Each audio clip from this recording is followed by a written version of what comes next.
Nshuti bakunzi ba Haleluya Amina TV, dukomeje kubashimira uburyo mukomeje kubana natwe mubitwereka kandi mukomeza gukora subscribe, nawe utarayikora uyikore kugira ngo uko tuzadushyiraho video ugihita uyibona mu wa mbere. Ni ya gahunda yacu yo gufata akanya tugasoma ijambo ry'Imana umwanya mutoya.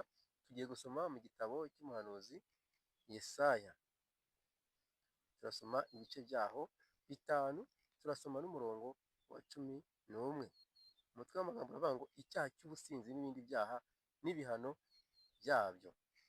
Handitse ngo bazabona ishyano abazindurwa no kubumba ibisindisha, bakaba aricyo birirwamo, bakabirara inkera kugeza aho bibahindura nk'abasazi. Mu birori byabo bagira inanga na neburu n'ishako n'imyirongi na vino, maze ntibite ku murimo w'Uwiteka, ntibatekereze ibyo yakoze. Nicyo cyatumye ubwoko bwanjye bujyanwaho iminyago buzize ubupfu bwabwo. Abanyacyubahiro bo muri bwo bishwe n'inzara, kandi rubanda ruguye umwuma. Imana itugirire neza.